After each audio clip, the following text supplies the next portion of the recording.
This thing is getting obviously worrisome, but you let this thing go on for another couple of weeks and you get into Thanksgiving travel, and this thing is going to turn into a nightmare. No, absolutely. And with the SNAP benefits, too. I mean, you have poor Americans who might get cut off from some of the food that they need to feed their children ahead of the holidays. It's going to affect their ability to enjoy the holidays. So this is a big deal. You know, it used to be that Democrats cared about issues like this. I remember back when Obama said this during the government shutdown in 2013. Watch. Think about this. Shutting down the government just because you don't like a law that was passed and found constitutional. No Congress before this one has ever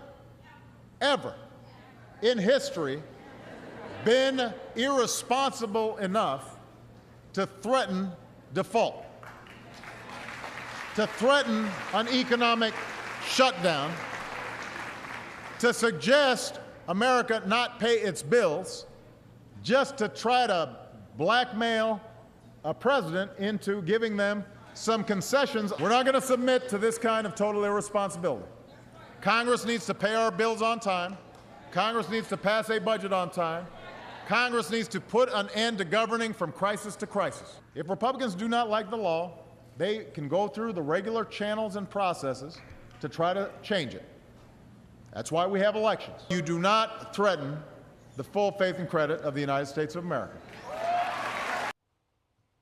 But yet now, love a good flashback like that. Key word there was blackmail, blackmailing. And it's important to remember, too, that Chuck Schumer, who once called government shutdowns the politics of idiocy, famously said of this shutdown that every day gets better for us. Well, every day's not getting better for everyone. The flight delays, 42 million Americans with SNAP benefits. And just one last point on that. Hakeem Jeffries. So Washington is run by the big four leaders, right? The majority leader and the Speaker of the House, and the minority leader, and the minority leader in the House as well. And yet Hakeem Jeffries, out of every House district in the country, Hakeem Jeffries is the sixth most impacted by SNAP benefits. 43% of his district is enrolled in SNAP. So you would think that Schumer, who led us into this shutdown, and Hakeem Jeffries, who is among the most impacted, would come to the table and say this needs to end. And I think, you know, obviously both sides are trying to blame one another, but the facts remain. Bipartisan majorities in both the House and the Senate voted to keep the government open at Biden spending levels.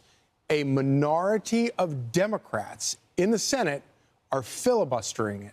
That's why it is 100% Democrats who are responsible for shutting the government down. What a great statistic you just put forward, because if 43% of his constituents are on SNAP, what will happen when SNAP runs out? How much pressure will even Hakeem Jeffries, who's been, by the way, being trolled by the president with sombrero hats for the last several weeks. Now he's actually maybe getting trolled by his own constituents, may not be able to come home for the holidays because they're not going to get their SNAP benefits before Thanksgiving unless he relents. The answer to that, Rachel, is he's either just being pressured by the far left progressives that want Democrats to just fight back and cause these problems, which are self-sabotaging, or he's in denial. I'm Steve Doocy. I'm Brian Kilmeade. And I'm Ainsley Earhart. And click here to subscribe to the Fox News YouTube page to catch our hottest interviews and most compelling analysis.